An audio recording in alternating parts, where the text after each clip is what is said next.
Ukraine हो या waste Asia, हम संघर्ष की शीघ्र समाप्ति और शांति के प्रयासों का समर्थन करते रहेंगे।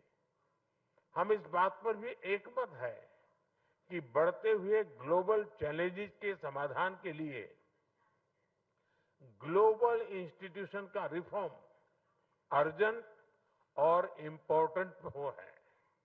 हमारे संबंधों का एक महत्वपूर्ण स्तंभ है।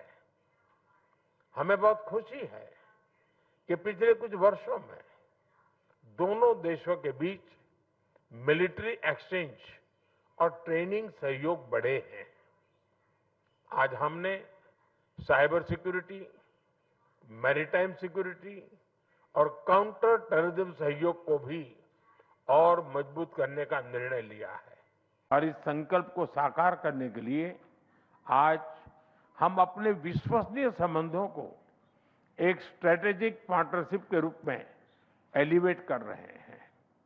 फ्रेंड्स, भारत और साइप्रस के बीच यह स्ट्रेटेजिक पार्टनरशिप दोनों देशों के फाइनेंशियल और सर्विसेज हब को जोड़कर कॉमर्स के लिए कैपिटल अनलॉक करेगी।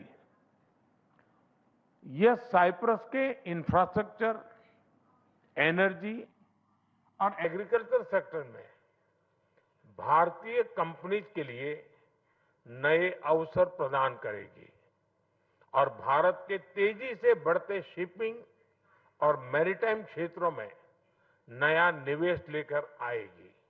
यूक्रेन हो या वेस्ट एशिया, हम संघर्ष की शीघ्र समाप्ति और शांति के प्रयासों का समर्थन करते रहेंगे। हम इस बात पर भी एकमत है कि बढ़ते हुए ग्लोबल चैलेंजेस के समाधान के लिए ग्लोबल इंस्टीट्यूशन का रिफॉर्म अर्जेंट और इम्पोर्टेंट हो है।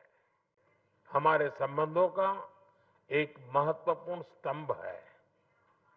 हमें बहुत खुशी है कि पिछले कुछ वर्षों में दोनों देशों के बीच मिलिट्री एक्सचेंज और ट्रेनिंग सहयोग बढ़े हैं। आज हमने साइबर सिक्योरिटी, मैरीटाइम सिक्योरिटी और काउंटर टेररिज्म सहयोग को भी और मजबूत करने का निर्णय लिया है। और इस संकल्प को साकार करने के लिए आज हम अपने विश्वसनीय संबंधों को एक स्ट्रेटेजिक पार्टनरशिप के रूप में एलिवेट कर रहे हैं। फ्रेंड्स, भारत और साइप्रस के बीच यह स्ट्रेटेजिक पार्टनरशिप दोनों देशों के फाइनेंशियल और सर्विसेज हब को जोड़कर कॉमर्स के लिए कैपिटल अनलॉक करेगी। यह साइप्रस के इंफ्रास्ट्रक्चर, एनर्जी और एग्रीकल्चर सेक्टर में भारतीय कंपनीज के लिए नए अवसर प्रदान करेगी और भारत के तेजी से बढ़ते शिपिंग और मैरीटाइम क्षेत्रों में नया निवेश लेकर आएगी। Then like, share and subscribe to Mirror Now.